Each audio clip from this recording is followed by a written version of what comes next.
In last video, we installed Homebrew on our machine.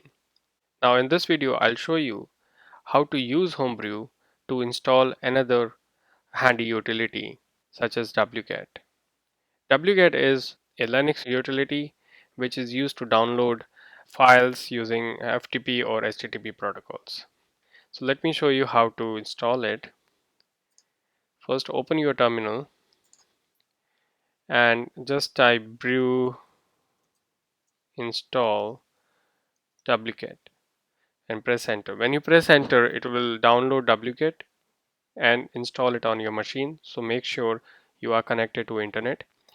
And since I already have installed it, so it is gonna give me a warning. But let me just press enter anyway. Alright, so it showed me that I already have this installed. But in your case, when you will be installing it for the first time, you will get a whole lot of message indicating that it's being downloaded and installed. Once the installation is complete, you can check its location. You can go to user, local, and seller.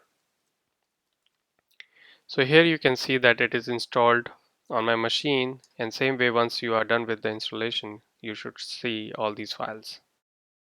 And you can also see that it has a symbolic link created for wget under bin. So if I do which wget, I'll get this location. So it means we are all set for the next exercise.